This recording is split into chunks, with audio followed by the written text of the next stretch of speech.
Part 1.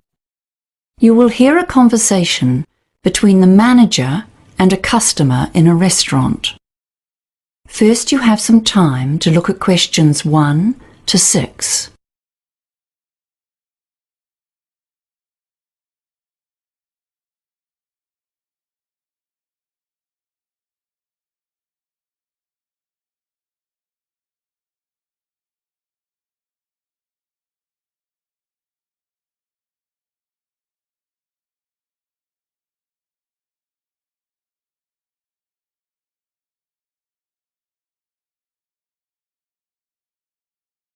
Good afternoon, Delano's Restaurant.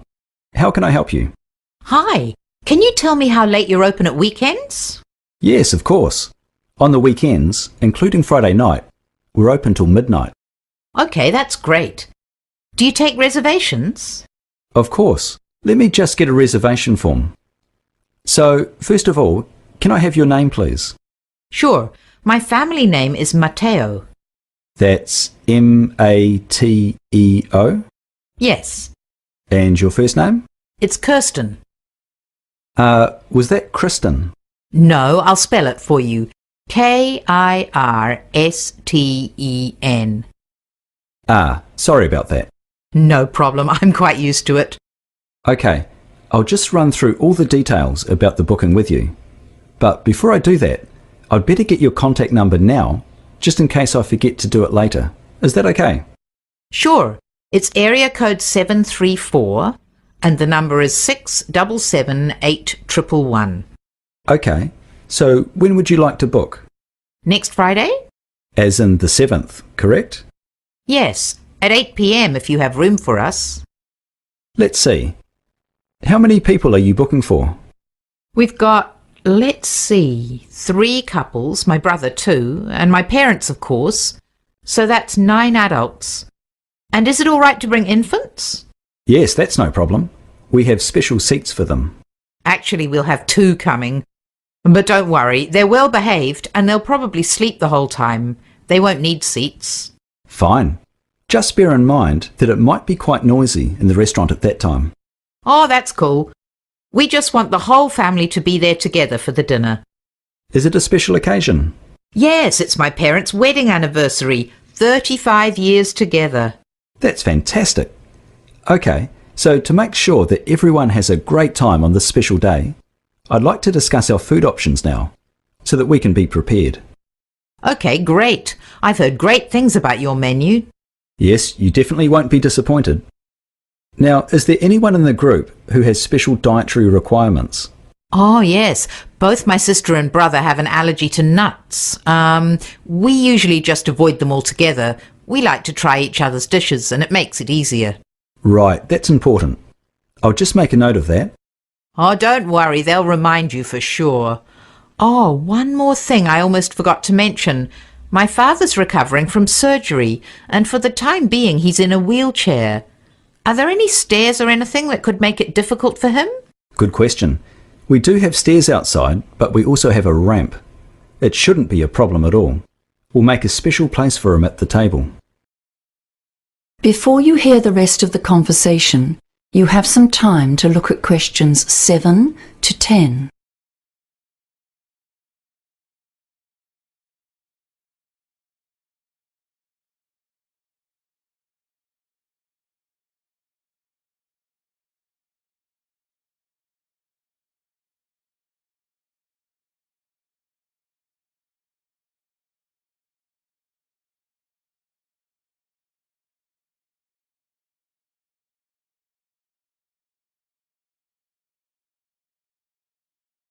Now listen and answer questions 7 to 10. If you want, you can place your orders now, while you're on the phone. Well, I think everyone will want to make their own choices. But it might be nice to have a few starters prepared in advance. May I suggest some of our salads? We have a great white bean salad and another with basil and tomatoes. Oh, well, they sound good, but, Or, how about our famous stuffed mushrooms? yes, those sound good. Could we have them? And maybe something with bread. Do you make your own bread at the restaurant? Yes, our bread is fantastic. fresh from the oven. We serve that with our homemade pesto, if you think you'd like that. What else is there? Well, for something a bit different, you could try our salmon fritters. They always get good reviews. Yeah, they sound nice. OK, those two will do. And everyone can decide if they want salads or bread when they get there. Wonderful. I'll just write that down. Right, so is there anything else that we can do to make the celebration more memorable? We often do special cakes for these kinds of occasions. Well, Dad isn't supposed to eat much sugar, so... What about decorations? Could you set up some balloons or something like that? Absolutely. We've done that kind of thing before. And I don't suppose you have live music. We could request that the band sings their favourite song. Unfortunately, they only play on Saturdays and Sundays. But we can try to make the music special. I'll tell you what, if you can create a CD of their favourite music, we can play it during part of the dinner. Yes, that'd be fantastic. They'll love it. And we'll have a special gift as well. Thanks, that all sounds wonderful. That is the end of part 1. You now have half a minute to check your answers.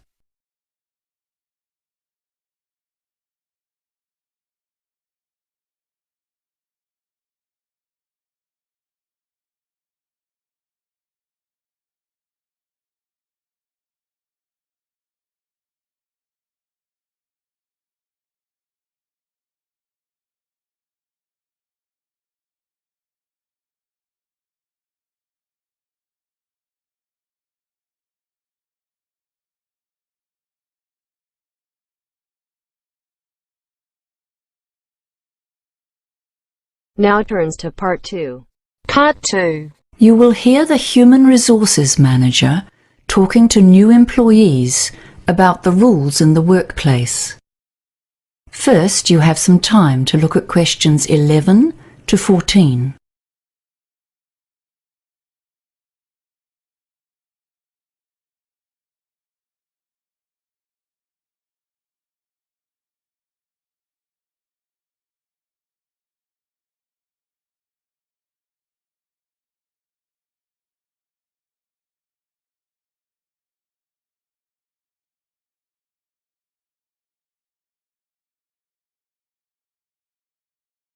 Now listen carefully and answer questions 11 to 14. Hello and welcome. I'm going to give you a brief induction to working with us at Compass Construction. First, I'll be covering basic health and safety requirements. Next, information about timesheets and pay, and some guidelines around workplace behavior and dress codes. Finally, I'll finish by explaining our emergency procedures. Right, health and safety. As your employer, we have an obligation to take all reasonable steps to ensure your safety at work. This is our responsibility by law, and we take it very seriously. But you also have responsibility for your own safety. That means you're required to follow safety requirements and keep yourself and others safe. Employees who fail to do so will receive formal warnings. So, what happens in the unlikely event that you or someone else is hurt or almost hurt at work? Report it. A serious accident? Report it. Stub your toe? Report it. We also require employees to report near misses. A near miss being a fancy way of saying an accident waiting to happen. Almost slipping on a wet floor, for example. It's important to report near misses because if you don't, someone could get hurt next time round. So, the incident report forms are kept at reception. Linda will show you how these need to be filled in and filed. If you're unable to attend work for any reason, we ask that you give us at least 4 hours notice before your shift begins. But of course, the more notice we get, the better. Now, you'll be working with us on a part-time basis, so you'll have to fill out a timesheet each week. You need to complete this daily. Then, at the end of the week, ask your supervisor to sign it and email a copy to your manager by 5 p.m. on Friday. Before you hear the rest of the talk, you have some time to look at questions 15 to 20.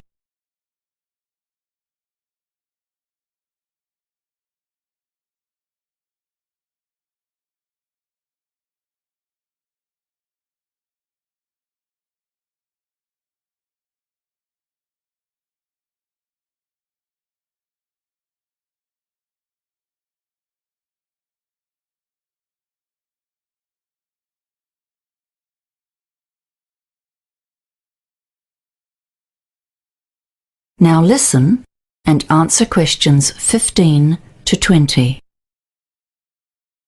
Right, next. Accepted standards of behavior. It may seem obvious, but work isn't the place for silly behavior.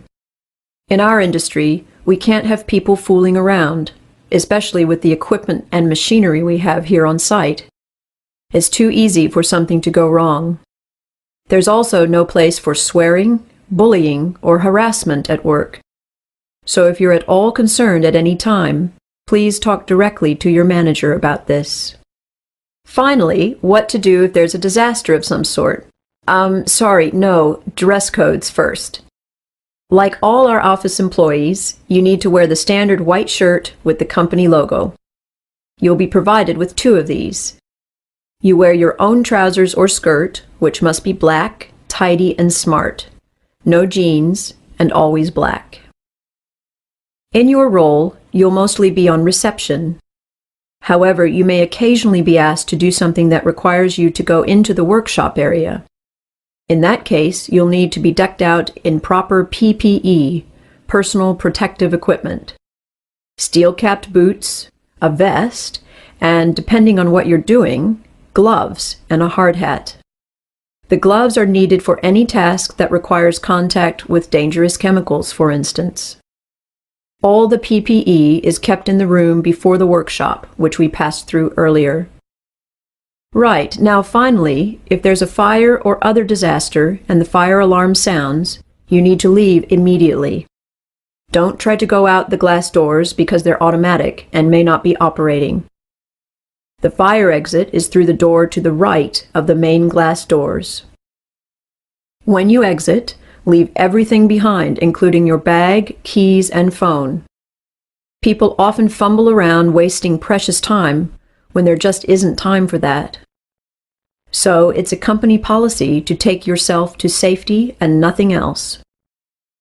Once you exit the building, you need to make your way to the nearest assembly point, which from reception is just over there, in front of the big oak tree in the car park. We have drills every 6 months, so that will give you a chance to go through the drill. The last one was in January, I think, so the next one will be in a couple of weeks, early June, I believe. So that's my presentation. I know there's a lot to take in, but look, if there's something you don't understand, just ask. Everyone expects new people to ask questions, so don't be shy. Ask away. Right, I'll take a few questions now, and then I'm going to hand you over to Steve, who will give you an overview of the company's hazard management plan. Although you're working on reception, which should be relatively free of hazards, you need to know the process for identifying something that could cause harm. That is, if you notice a hazard in the workshop or office areas. So, any questions on what we've covered so far? That is the end of part 2. You now have half a minute to check your answers.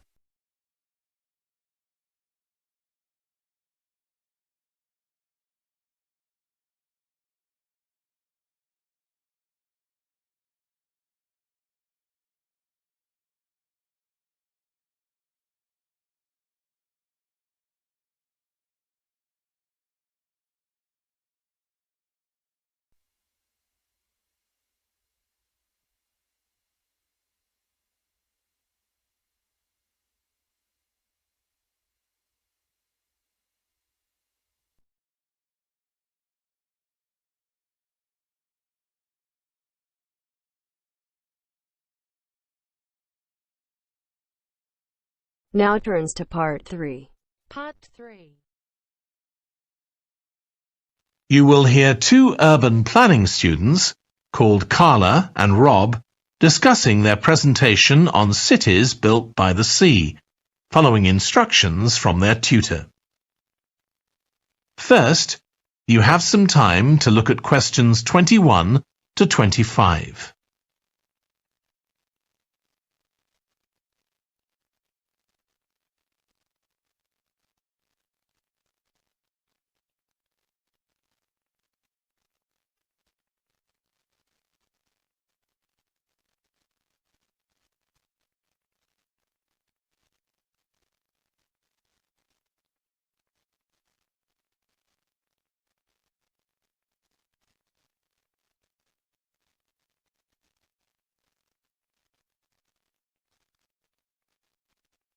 Now listen carefully and answer questions 21 to 25. Okay, so what I'd like you to do now is to talk to your partner about your presentations on urban planning. You should have done most of the reading now, so I'd like you to share your ideas and talk about the structure of your presentation and what you need to do next. OK, Rob, I'm glad we chose quite a specific topic, cities built next to the sea. It made it much easier to find relevant information. Yeah, and cities are growing so quickly. I mean, we know that more than half the world's population lives in cities now. Yeah, though that's all cities, not just ones on the coast. But most of the biggest cities are actually built by the sea. I'd not realised that before. Nor me. And what's more, a lot of them are built at places where rivers come out into the sea, but apparently this can be a problem. Why? Well, as the city expands, agriculture and industry tend to spread further inland along the rivers, and so agriculture moves even further inland up the river. That's not necessarily a problem, except it means more and more pollutants are discharged into the rivers. So these are brought downstream to the cities? Right. Did you read that article about Miami on the east coast of the USA? No. Well, apparently back in the 1950s, they built channels to drain away the water in case of flooding. Sounds sensible. Yeah, they spent quite a lot of money on them, but what they didn't take into account was global warming. So they built the drainage channels too close to sea level, and now sea levels are rising, they're more or less useless. If there's a lot of rain, the water can't run away. There's nowhere for it to go. The whole design was faulty. So what are the authorities doing about it now? I don't know. I did read that they're aiming to stop disposing of wastewater into the ocean over the next 10 years. But that won't help with flood prevention now, will it? No, really, they just need to find the money for something to replace the drainage channels in order to protect against flooding now. But in the long term, they need to consider the whole ecosystem. Right. Really, though, coastal cities can't deal with their problems on their own, can they? I mean, they've got to start acting together at an international level instead of just doing their own thing. Absolutely. The thing is, everyone knows what the problems are, and environmentalists have a pretty good idea of what we should be doing about them, so they should be able to work together to some extent. But it's going to be a long time before countries come to a decision on what principles they're prepared to abide by. Yeah, if they ever do. Before you hear the rest of the discussion, you have some time to look at questions 26 to 30.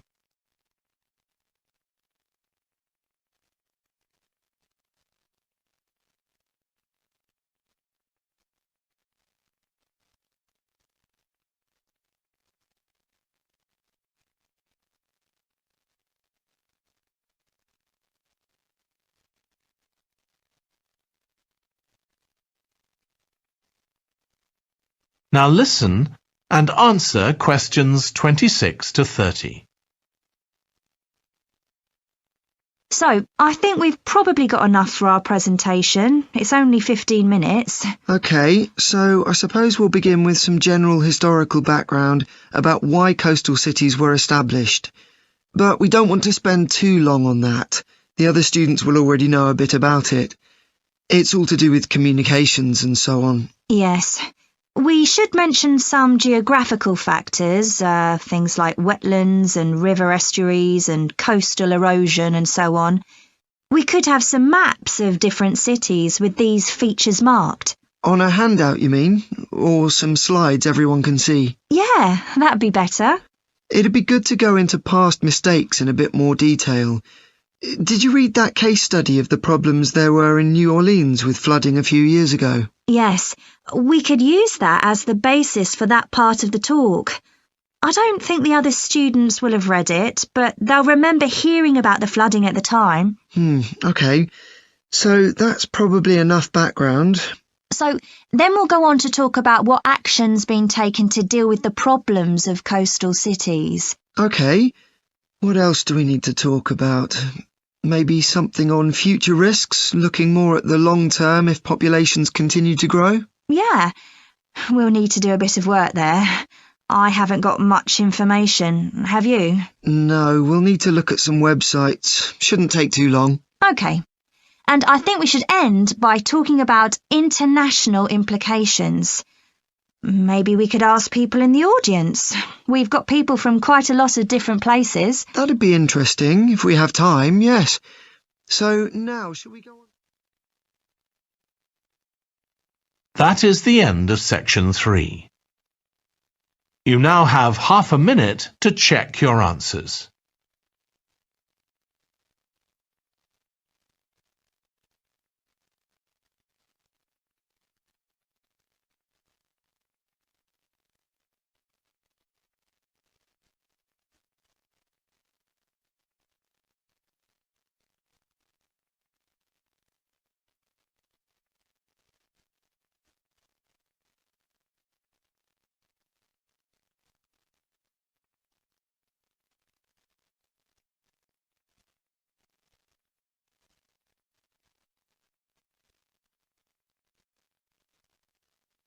Now turn to section 4.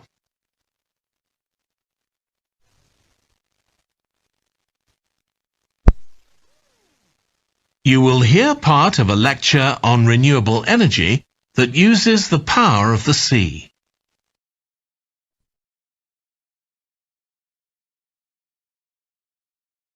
That is the end of part 3. You now have half a minute to check your answers.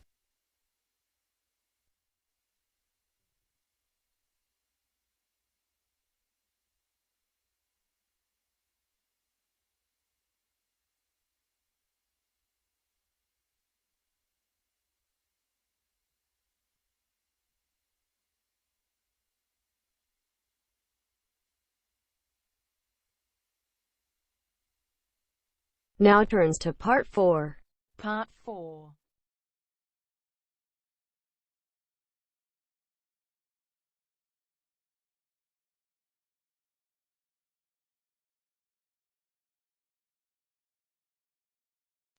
Now listen carefully and answer questions 31 to 40. Producing enough energy to meet our needs has become a serious problem. Demand is rising rapidly because of the world's increasing population and expanding industry. Burning fossil fuels like gas, coal and oil seriously damages the environment, and they'll eventually run out. For a number of years now, scientists have been working out how we can derive energy from renewable sources, such as the sun and wind, without causing pollution. Today, I'll outline marine renewable energy, also called ocean energy, which harnesses the movement of the oceans. Marine renewable energy can be divided into 3 main categories: wave energy, tidal energy, and ocean thermal energy conversion. And I'll say a few words about each one. First, wave energy. Numerous devices have been invented to harvest wave energy, with names such as Wave Dragon, the Penguin, and Mighty Whale. And research is going on to try and come up with a really efficient method. This form of energy has plenty of potential, as the source is constant, and there's no danger of waves coming to a standstill. Electricity can be generated using onshore systems, using a reservoir or offshore systems. But the problem with ocean waves is that they're erratic, with the wind making them travel in every direction. This adds to the difficulty of creating efficient technology. Ideally, all the waves would travel smoothly and regularly along the same straight line. Another drawback is that sand and other sediment on the ocean floor might be stopped from flowing normally, which can lead to environmental problems.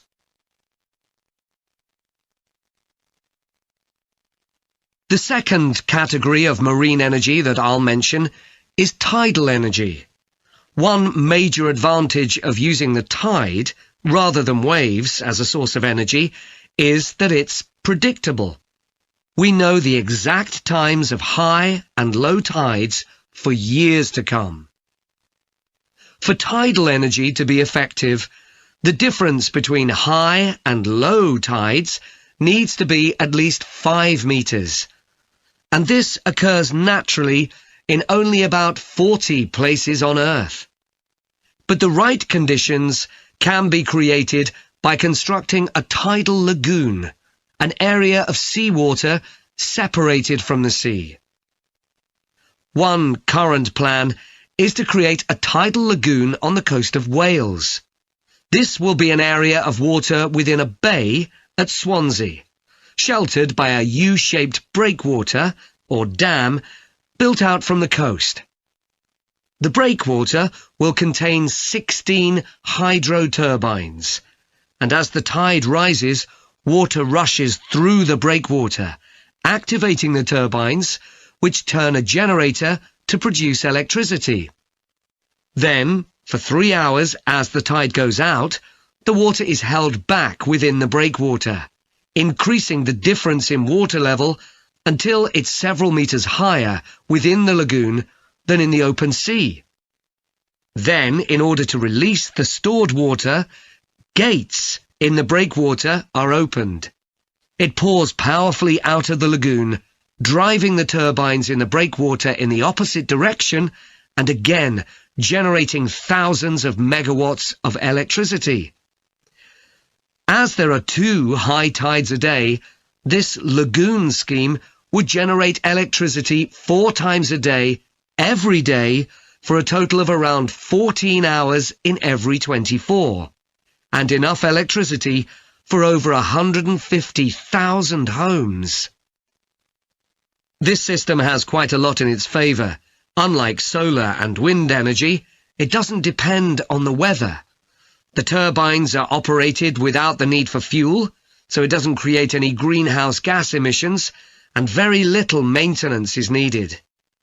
It's estimated that electricity generated in this way will be relatively cheap, and that manufacturing the components would create more than 2,000 jobs, a big boost to the local economy. On the other hand, there are fears that lagoons might harm both fish and birds, for example by disturbing migration patterns and causing a build-up of silt, affecting local ecosystems. There are other forms of tidal energy, but I'll go on to the third category of marine energy, ocean thermal energy conversion. This depends on there being a big difference in temperature between surface water and the water a couple of kilometres below the surface, and this occurs in tropical coastal areas. The idea is to bring cold water up to the surface using a submerged pipe. The concept dates back to 1881, when... That is the end of part 4. You now have half a minute to check your answers.